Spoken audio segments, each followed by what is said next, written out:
I know we can get these plants built. The policy is there. We can build big businesses and provide decarbonized power. All of us can be successful in the space because the demand is so great.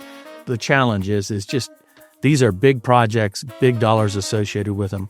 How do we get them done? How do we execute on not building the project, but really developing it and financing it? There are solutions for them, and they're cost effective. They're cheaper than what they've been paying for decades now. So why wouldn't they move forward and maintain their goals? Welcome back to the Interchange Recharged. I'm your host, Bridget Van Dorsten, and today we're going to talk about carbon capture, a technology that's perpetually 5 years away. But today's guest says something has fundamentally changed and that there are finally buyers willing to pay for it. And those buyers are the hyperscaler industry, the Amazon, Google, and Microsoft that we've been talking about on the show, who all need massive amounts of clean, firm power for AI data centers, and they need it now. Whether you like it or not, natural gas is a strong contender that can scale fast enough for their needs, and the silver lining is that these companies also have decarbonization commitments. So today, we'd like to address the question, can you actually decarbonize natural gas power at a competitive cost and at a competitive carbon intensity? And to help understand this, I'm joined by Tim Vail, CEO of Ion Clean Energy, a company that captures CO2 from natural gas power plants and delivers it compressed and ready for pipeline transport and storage. Tim, welcome to the show. Thank you. I'm happy to be here. Now, Tim, Ion Clean Energy has been around for quite some time here, and when we were chatting a few weeks back, you mentioned that there has been a dramatic shift over the past 2 years or so that the CCUS industry has experienced. Can you walk us through what you've been seeing over the past 18 months or so? Yeah, it has been dramatic, and you had said it in your introduction, just a tremendous increase in the demand for electric power, in particular what we call clean firm power, which is power that is available 24/7. And the hyperscalers have done a great job of advancing clean energy, wind and solar. They've done an extraordinary job of bringing that into the marketplace to power their needs. But what's happened lately, and in the last 18 months, is just a huge surge in new demand, plus the fact that we've now reached a point where we have almost too much renewables on the grid without the balancing of clean, firm, stable power, which can come from a variety of sources such as natural gas, but also from nuclear and coal to provide that grid stability. And so we've seen a real push, after 20 years of almost no growth in the industry on the electric power generation industry, we've seen this tremendous push the last 18 months. Absolutely. And I think the push that we've been seeing for the demand to basically be the speed to power, it's not only speed to power, but as you said, firm power, reliable power. And I want to talk a little bit more about that in a bit, but prior to this push on the demand side with AI and data centers, CCUS, is it fair to say that it was really a regulatory driven market? Yeah, correct. And it still is to a certain degree in the countries that are where it's advancing. It is, but in the past it was really driven by say EPA 111 and the endangerment finding, where utilities and other operators of power plants of coal, natural gas, or others, fossil plants were looking to preserve the life of their facilities, or what they call future-proof their facilities, and that was really driven by future regulations that would be coming down the pike on either just regulated emissions or carbon dioxide emissions, and that was an interesting driver. Like, we had a lot of work at Ion doing a lot of feed studies, doing a lot of helping customers understand what their options were. But there wasn't this overarching demand or need to move quickly. And so, although we had some great projects and we have some great customers that are interested in decarbonized power just generally for their constituency, we didn't see this really strong push. And so, as you said, carbon capture was always something that was kind of 5 years down the road. And it really wasn't so much a technology issue. It's really just a market acceptance and the willing to pay for it. So Exactly. I think it's gone from this regulatory driven market to this buyer led market where there's a willingness to pay from the hyperscalers. But it's almost funny because the Amazon, Microsoft, Googles of the world, a couple of years ago, they were saying, we don't want any gas in our portfolio. No, thank you. We want renewables. We want to be clean. We have our own targets. And now they're kind of changing their tune, aren't they? Where they seem to be all right with decarbonized gas.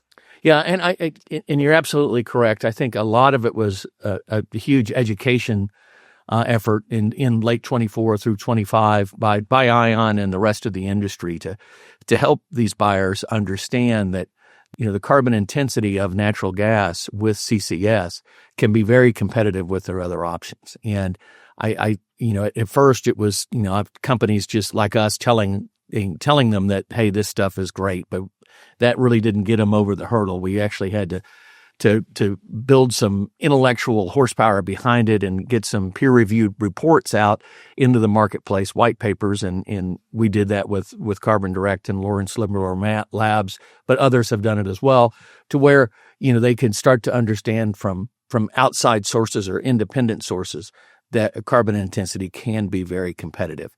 But what's important also is not just what we do, which is we capture CO2 from the power plant itself, but also we had to understand what the intensity, the carbon intensity is of the upstream portion of so we take it from a well, you bring it through a pipeline, then you bring it to a power plant. That power plant then converts it to electrons, and then the electrons are distributed to the data center. What is that? What is the value, the carbon intensity of that entire value chain? And I think that there's a couple of things that were happening there. One, we could really understand what the carbon intensity was from a power plant, from our decarbonization efforts. And then there's a whole other industry that's come up on the other side on pipeline methane monitoring and pipeline monitoring, and the ability to understand to a very high level of detail and accuracy what those methane slip emissions are.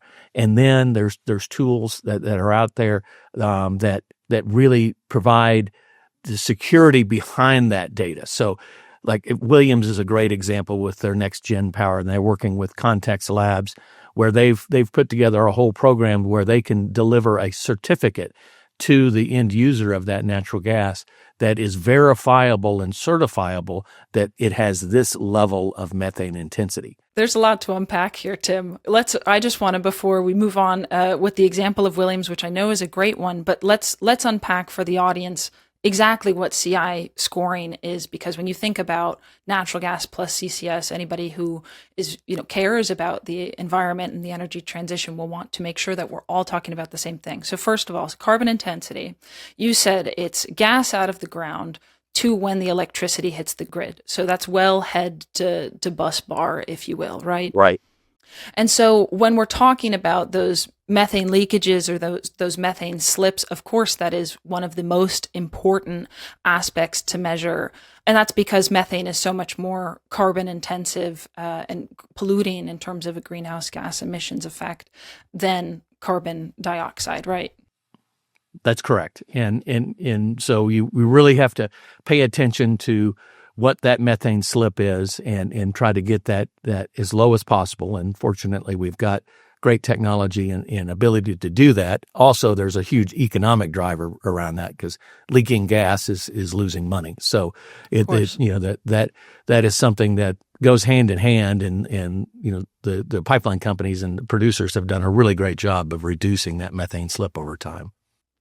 So this verification piece on measuring carbon intensity, measuring methane leakage, it's quite critical because these companies, especially the hyperscalers that have public commitments and activist shareholders watching, they need receipts for all of the emissions associated with the electricity that they're consuming. So tell me more about who's measuring the methane leakage, who is ensuring the carbon capture of your equipment, how does it get verified, what is the process? There are a host of methane detection companies that a company will hire services from them, and it's ground-based sensors, it's satellite-based sensors, it's aircraft-based sensors, but it's actually fairly easy for them to detect methane leakage.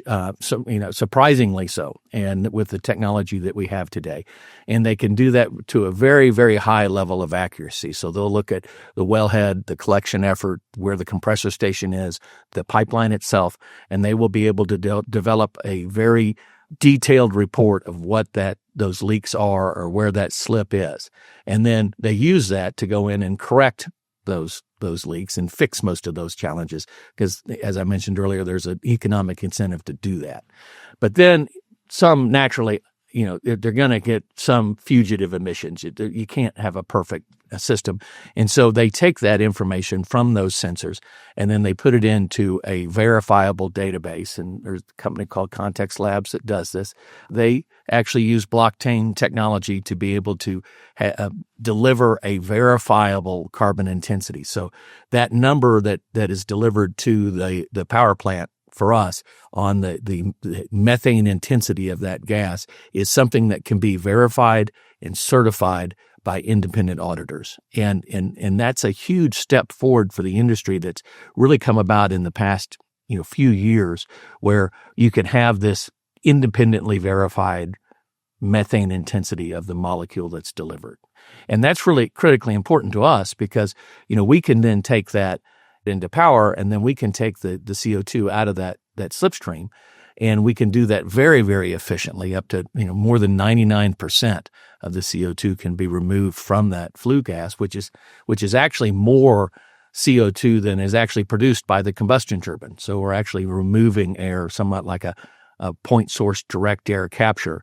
And then you take that reduced carbon intensity from what we can deliver at the plant, and you combine that with the data that's provided by the pipeline company, by the independently verified, and that's how you can deliver a certified CI score, carbon intensity score. And that is what was so important for the industry, and it's still developing. But yeah, as you can see, the buyers of these early entrants into the decarbonized power space are getting comfortable with that collection, that data collection and data management method. There's a huge amount of importance for tracking the emissions when combusting natural gas or with the upstream emissions, as you said. And it seems like there is still a little bit of contention in the marketplace, whether that be a third-party reporting or periodic audits. There seems to be still a little bit of contention in the marketplace.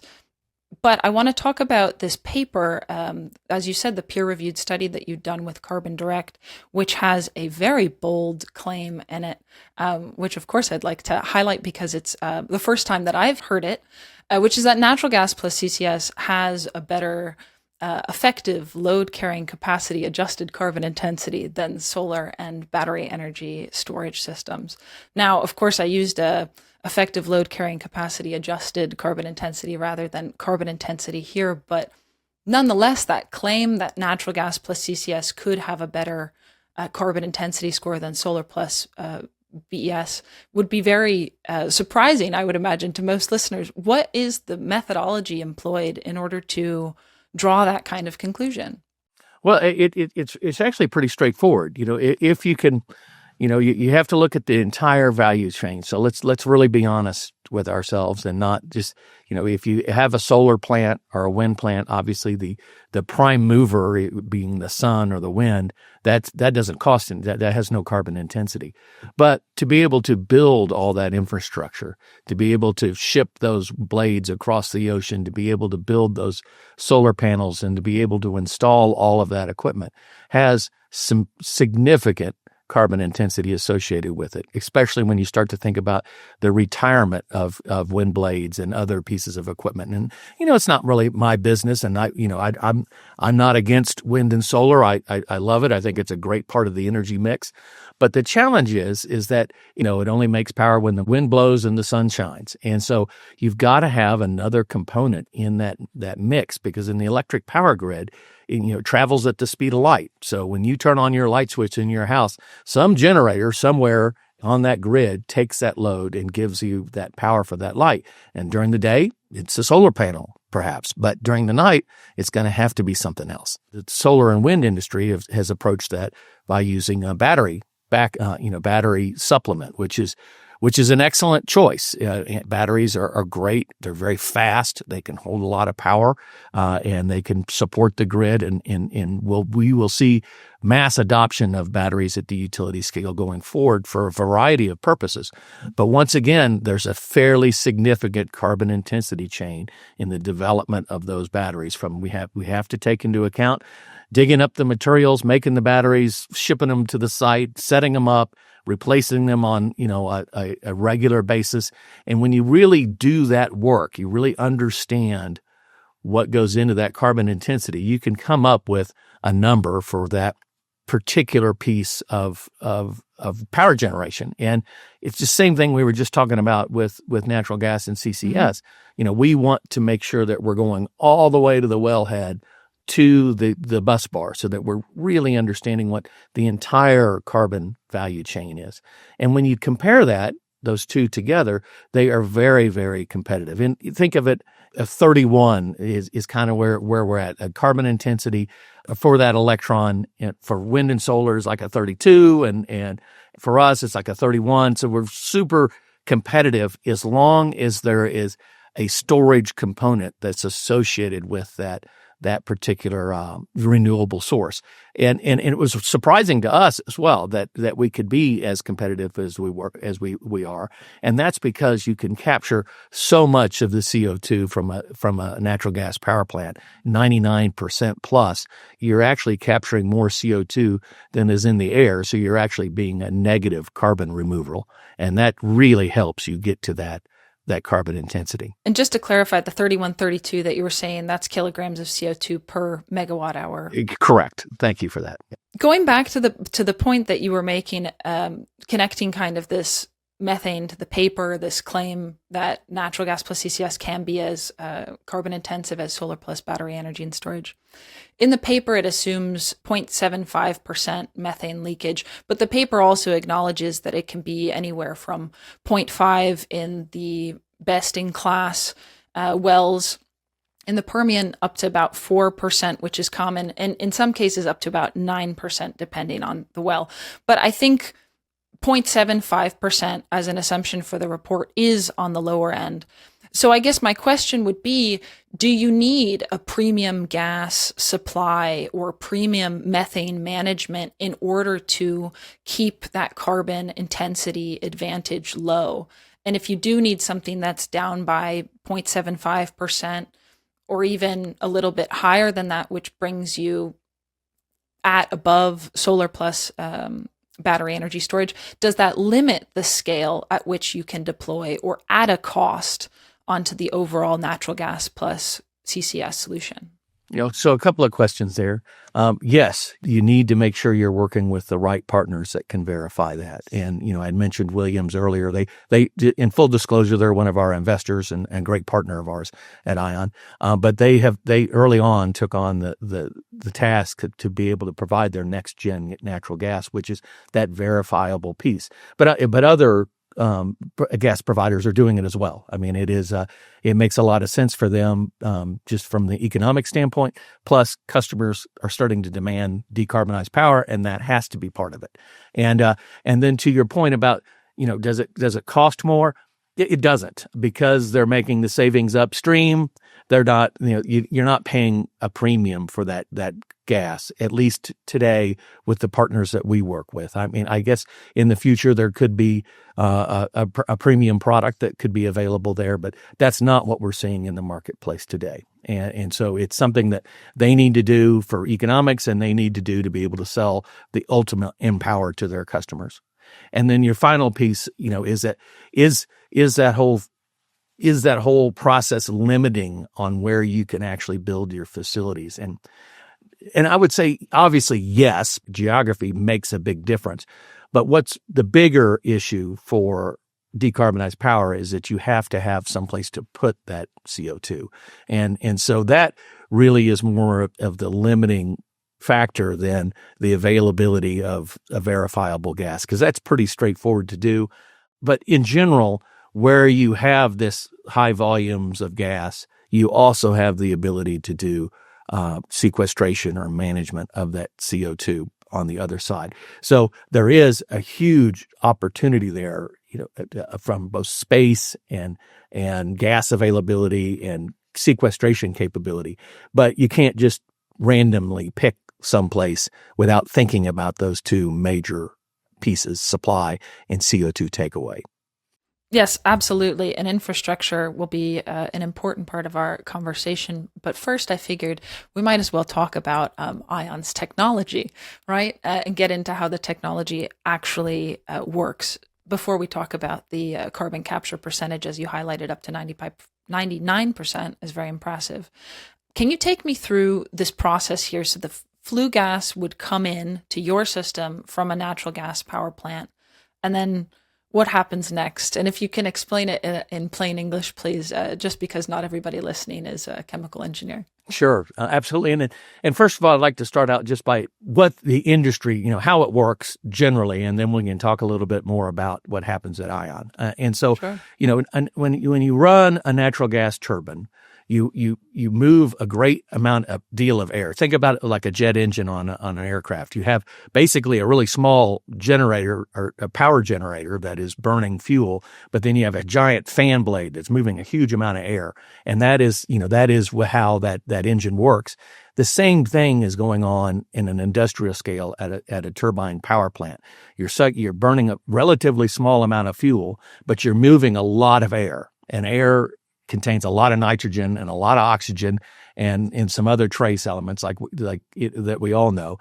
But you get this huge volume of exhaust gas, and only a very small portion of that large volume of gas actually was from the combustion itself. And so natural gas power decarbonization is particularly difficult because you've got a whole lot of nitrogen and a whole lot of oxygen, which is just air blowing through this system, and you have a very small amount of CO2 and other regulated emissions like CO2 in the 3 to 5% range, that you're trying to grab that small amount of CO2 from this relatively large volume of gas, of air. And so that's the trick. And so there's some great carbon capture technologies that have been out for decades that can handle small streams and can handle high concentrations of CO2 because they don't have a bunch of other things moving through the system. But what's been a real challenge for the industry is to natural gas in particular because of these high volumes, and that's where ION's technology really kind of sets out from some of the other players that are out there. We use a system that it's called liquid amine, but basically it's a liquid that is very attractive to CO2, but not attractive to oxygen and nitrogen. So we basically take that flue gas, all of it together, everything in it together, and we run it through a specialized column we call an absorber, where that interacts with our solvent, our solution, and that solvent is very attractive to the CO2. So almost instantaneously, that CO2 will attach to that amine molecule and strip it out, and then we recycle that solution. We actually then purge the CO2 out of that solution and cycle it over and over again. So it's really a fairly simple system. You've got to have an absorber where you absorb the CO2, and then you have a stripper where you pull the CO2 out of the solution, and then you just run it over and over again. And it's very, very effective for these high concentration or low concentration, high volume gas streams. And then from there, you take that CO2 and you compress it for whatever use you might want to use. CO2 utilization is a great thing, and a lot of companies are working for, hey, we've got all this CO2 now, let's use something. Let's make bricks out of it, or concrete, or soft drinks, or what have you. But the challenge with power is the same as I mentioned before. It's huge volumes, so millions of tons of CO2 a year, and so you've got to do something big with that, and that really leads us to we need to be able to store that underground, and we call that sequestration. But ION's not involved in the transport and storage side. Your business stops at the compression, right? That is correct. So what we do is we offer a full solution, which is from the actual combustion flue gas itself all the way through capture, cleanup, compression, delivering it to a transport and sequestration partner. In our group, we've got Williams and Exxon and Chevron are all partners of ours that take and manage that CO2 from our site. Okay, and the solvent that you mentioned, this liquid amine that attracts the CO2 and it's nice and sticky, you said it's a little bit different from the competitors that you have in the space. So what makes it different from competitors like Mitsubishi Heavy Industries or Shell CanSolve? Amines have been around a long time. Everybody understands them. And in the oil and gas industry, they've used liquid amine process systems to remove CO2 from natural gas for decades. And that's on the upstream side. So like a producer of natural gas, there's always going to be some level of CO2 in that natural gas. But when he delivers it to a pipeline, it's got to be pure CH4 or natural gas. So they're using upstream amine capture technologies to be able to strip out that CO2. Those amine process systems are industrial chemical amines, and so when people started thinking about, hey, we want to do this on not the pre-combustion side, but we want to do it on the post-combustion side, they basically selected those same amine systems and put them into a post-combustion service. And that's fine, it works, but the problem is that, as I mentioned, that high oxygen and nitrogen from natural gas, it reacts with it. Not only does the CO2 get stripped out, but that oxygen in particular reacts with those amine molecules and basically causes them to break down over time or break apart. When they do, they aerosolize and create what we call VOC emissions from a capture plant. And this is typical of older amine technology, post-combustion capture. Some of those plants that are out there today, they have a difficult emissions profile because of this breakdown of the amine molecule. ION took a very different approach. We were founded in 2008 by Dr. Brown, who really came from the pharmaceutical world, where he was thinking about.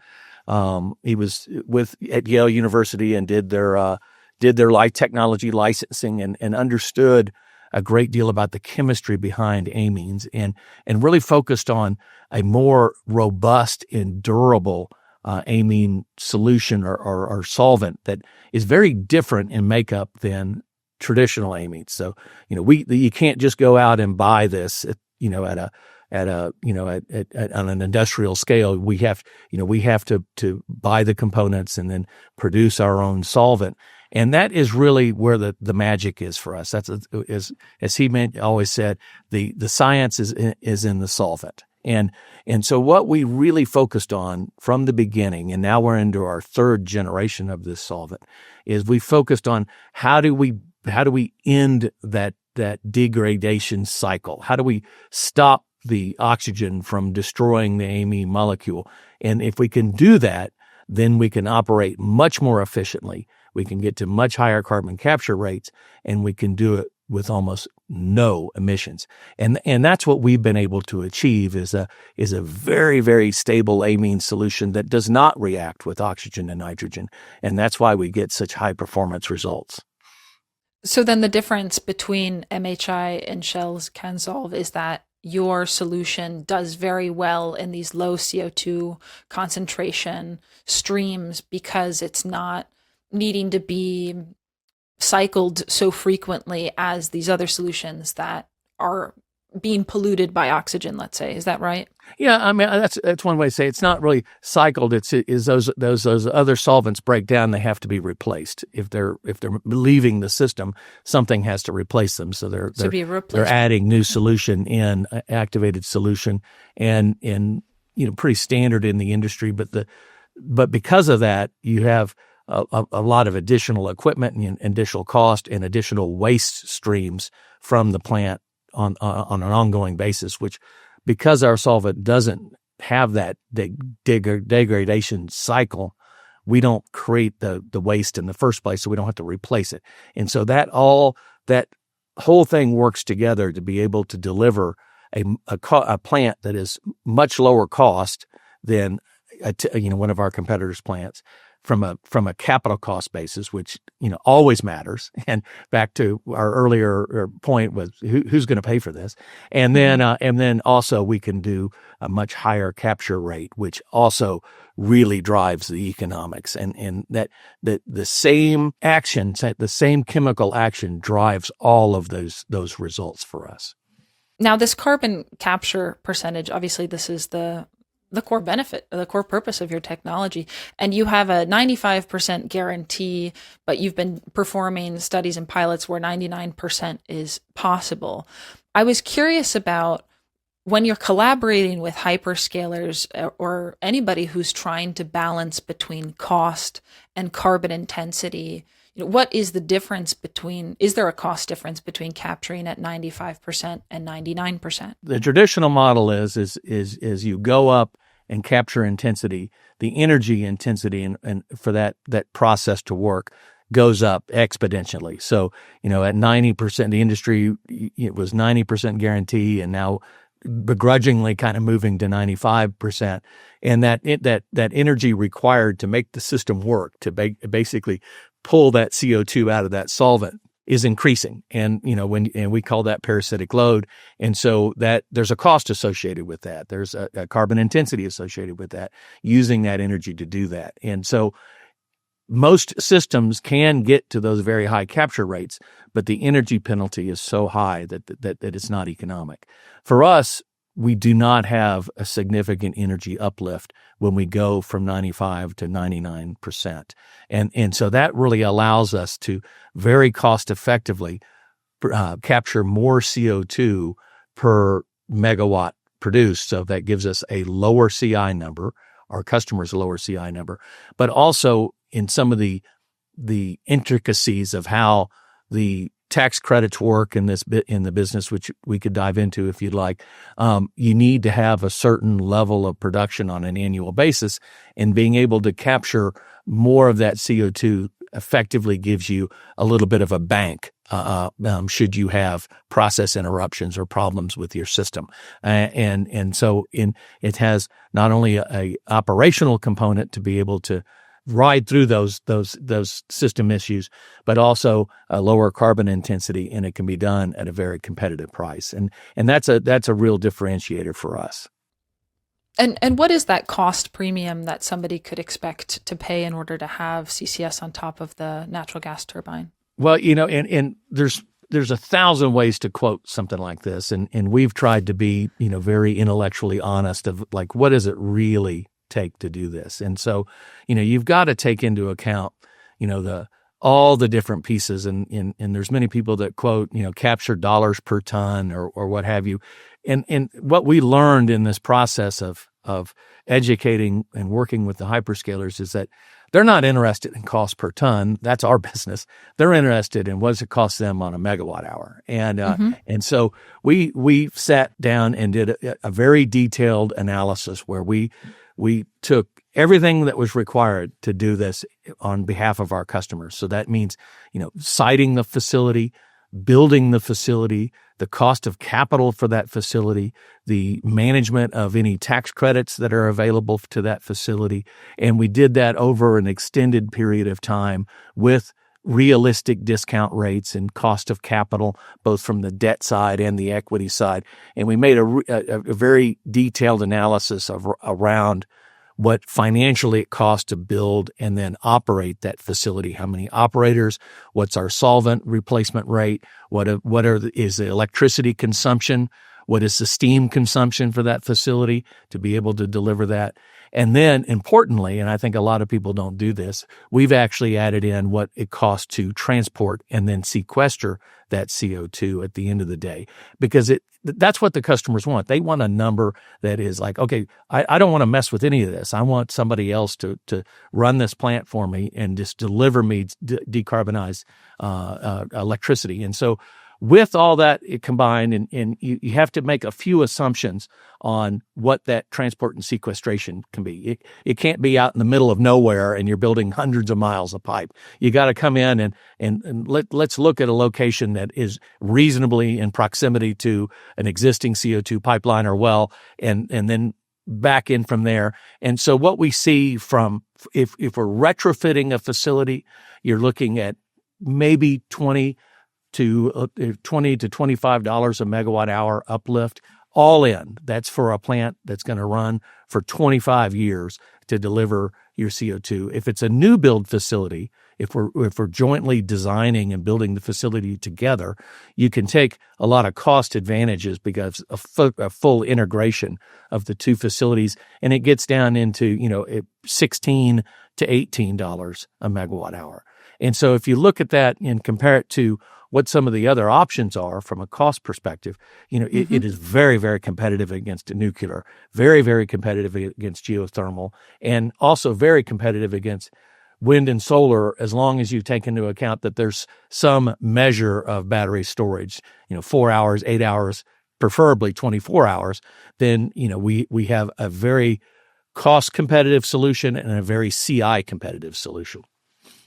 I was going to say, it sounds like if we're benchmarking this against other solutions that have been, other deals that have been announced, really, you've got maybe $40 to $50 per megawatt hour base, plus this 15 to 25 range additional that you've just said, which puts you roughly in the same ballpark as Microsoft's nuclear restart deal with Constellation, which was reportedly $80 to $100 per megawatt hour, and then Google's geothermal deals were also similar. So it sounds like it's a competitive solution. Yeah, and we're finding that in the marketplace. We first of all, it was a big education on CI score and what is it real? Can it be verified? And then it was like, okay, well, let's really understand what this cost is and is that real and verifiable? And now we're starting to see real commercial contracts being issued. Mm-hmm. One that was announced, it wasn't with our technology, unfortunately, but Google did a Blue Power deal in Illinois with another technology provider. But really, it was a watershed moment in our industry that hyperscaler recognized the CI durability and then was willing to understand that the cost premium is correct and is workable. And now we're starting to get tremendous pull from a whole host of providers that are looking at hey, we need decarbonization at least on some portion of our generation capacity that we're building, and ION is certainly in the mix, and we will have some exciting announcements out this year around progress with hyperscalers and our partners to deliver it. We are a technology company. We don't build and operate the plant, but we do provide that technology and technical support to our customers that then build and operate the plants. So I guess just to clarify, are your customers primarily then the power generators that are providing the hyperscalers with power, or do you work directly with the hyperscalers? Or are you open to anything? Well, on large scale projects, so we have a couple of gigawatts in our shop of decarbonized power coming down the pike. That is all done with the power producing partner. And, we are the technology provider, but they will end up contracting and building and operating the plant with our technology. But we do have some smaller facilities that we're working directly with hyperscaler end users. They, let's just say that they believe in the story, but let's start a little smaller and not go in with the multi-gigawatt play. And that's something that ION can work with partners to deliver. So we're looking in the kind of 100 to 200 megawatt kind of scale to be able to provide some solutions that will be directly with the hyperscaler. They would give us, what we call a power purchase agreement, or either a physical power purchase agreement if co-located, or a virtual power purchase agreement, and for base load power with a blue premium. And then from that, we would build the facility. ION's not going to be the builder of the facility, but there's partners that are great at developing these kinds of projects that if we can get if we can bring them the blue power PPA, then we can get that plant built and online. Basically, carbon capture doesn't work if you can't move and store the CO2, right? And I think if it wasn't obvious to the audience, most of this conversation has been exclusively about the US, as it is well positioned to kind of lead on this natural gas plus CCS. It not only has the demand push here, but it has the 45Q tax credit. That is a dollar per ton tax credit for carbon sequestration. We have the capacity, the existing pipelines. But can you tell us, Tim, a little bit, is there opportunity elsewhere in the world, in the UK or Europe more broadly, or is this really a US only story? No, there's definitely opportunities around the world. In UK in particular, they are leading with a huge initiative. Once again, unfortunately, not our technology, but they are already in their Teesside facility. They already have reached FID and are building facilities to capture CO2 and sequester it in the North Sea. Norway and Europe also have a large carbon sink, also in the North Sea. The challenge over in Europe is the cost of moving that CO2. They don't have the pipeline network that you mentioned that we have here in the United States, but there's still definite opportunities to move forward there. And where we're seeing some real advancements in Europe is what we call BECCS, or biomass energy with carbon capture, which is something that ION can do very well as well, where you're either using wood waste or trash or what have you to create renewable energy, and you're capturing that carbon out of that. And we see a lot of that activity in Europe, and that works because the economics of that carbon removal provide quite a bit more per ton than sequestration of natural gas. So in Europe, where they don't have the tax credit, we really see the BECCS being the primary driver, because that there's additional value that can cover the additional cost associated with capture. And then Canada is very active. They have a number of large scale programs going, and they actually are doing sequestration in Alberta. So it's moving forward as well. And Australia was a real bright spot because they can do a lot of sequestration, but their tax and incentive regime right now is not conducive to natural gas capture. But they do have a great deal of sequestration capabilities, and that is something that Japan is very focused on, to be able to capture and then transport that either to Australia or to Malaysia. And so there is great opportunities around the world. We do focus a lot here in the United States because there is so much activity because of the AI boom. But we have deals working in the UK and Japan and as well as the Middle East. Excellent. It sounds like you said, this AI boom has driven the willingness to pay. And while CCUS can't exist without regulatory support in some of these other countries, it is good to hear that there's still an international interest. Now, we've covered technology, economics, a little bit of infrastructure, and we're wrapping up here. And all of this is sounding so compelling on paper. But every technology story, of course, has its risks and uncertainty. So I was thinking we could spend the last few minutes on, what has to go right for this to actually happen at scale, and what could derail it. What keeps you up at night? What's your biggest concern? Is it technology risk, policy risk, competition from other clean firm technologies like nuclear, for example? For me, it's execution risk. That's what I know we can get these plants built. The policy is there. Even under our current administration, the 45Q was confirmed at $85. And in fact, EOR, enhanced oil recovery, was also brought to $85. So, we kind of passed that gauntlet. So like this time last year, we had a lot of policy worry, but that's really behind us now. And IRS actually just published some guidance, or Treasury did just yesterday, on 45Q monetization. So, it is regulatory risk is not forefront. Competitors is such a huge opportunity. I don't really worry about competitors. I mean, there's enough room for MHI and Shell and nuclear. We can build big businesses and provide decarbonized power. For all of us can be successful in the space because the demand is so great. Where I see the challenge is just these are big projects, big dollars associated with them. How do we get them done? How do we execute on not building the project, but really developing it and financing it and getting them to what we call final investment decision, which is where you start to build the plant, to delivery, which is we call COD, which is the completion of the plant.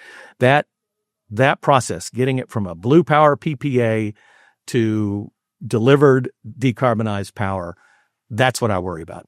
Can we get, enough of the players in that mix to get that done? And what it takes is a strong blue power purchase agreement with a significant credit behind it.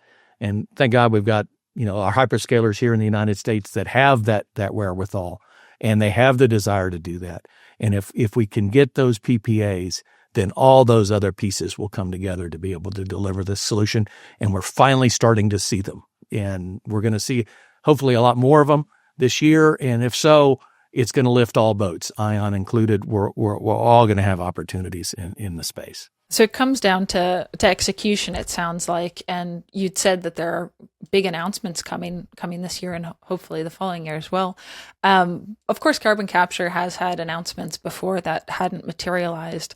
Are there specific milestones that tell you this time is real? What is it that you're watching for? Is it these PPA agreements that secure the project and move forward? Absolutely. There's a real commercial driver now. All the other efforts didn't have that commercial piece. So they were either a demonstration, or they were somebody doing the right thing. Those or protecting, future proofing for future government action that may or may not happen. And so the uncertainty around that. When it got real, okay, we really have to put hundreds of millions of dollars of equity into this plant. That's where it faltered. But if you've got a long-term power purchase agreement with for 15 years with a premium associated with it that has a good credit behind it, those questions are gone. And so it's full speed ahead. I guess the risk is do the hyperscalers give up their carbon reduction goals, Mm-hmm. and do they waive them? And that certainly hasn't been the case. And I don't anticipate that they will do that. There are solutions for them, and they're cost effective. They're cheaper Mm-hmm. than what they've been paying for decades now. So why wouldn't they move forward and maintain their goals? Well, all we can do is hope for the sake of humanity that should they decide to backtrack those carbon intensity goals, that there's a price to pay. Yes. Well, Tim, we've come up on time. Thank you very much for being generous with your time. This has been quite an interesting conversation. I'd like to summarize what we've covered today, and you can correct me if I get anything wrong. But CCS has had a difficult time of it, but it's really over the past 18 months that you've seen a willingness to pay from this demand push from the hyperscalers to have decarbonized power, which is making CCS kind of bringing it out into the spotlight and seeing it be competitive, not only from a cost perspective, but it can also be competitive from a carbon intensity perspective against renewables. The most important thing to keep an eye out for on the carbon intensity front is really the methane leakage, considering it can be 80 times more polluting than CO2 that you can capture with the system over the lifetime of 20 years. Methane leakage is highly important from the upstream side of things, nothing specific to ION's technology. And in terms of your added cost premium, if you will, it seems like it's competitive with what deals are being signed today from the hyperscalers at roughly a little bit less than $80 per megawatt hour by the back of the envelope math we were doing earlier. And it's being proven in industry, although it's not being proven yet with a commercial project from ION soon to come this year, I hope. But we've seen Google and MHI, and then the Teesside facility in the UK, as you mentioned, this industry watershed moment that occurred towards the end of last year, where we're seeing a huge push, not only for natural gas plus CCS technologies, but there's room for everyone. There's room for ION, MHI, Shell. There's room for nuclear, because I think a good saying is uncertainty favors diversity. And the good news is that the demand is real, and when you have those PPA agreements in place, the risk is really resolved. Yeah, I think you nailed it there. And, as we like to say here at ION, let's go capture some carbon. Let's get it done. That's an awesome slogan. Well, thank you very much, Tim, for joining us on the Interchange Recharge today. Well, thank you for having me. Really enjoyed it. Yep. And to our listeners, I hope you enjoyed this episode. And as always, you're welcome to follow our conversations wherever you get your podcasts. I'm Bridget Van Dorsten. Thank you for tuning in, and see you next time.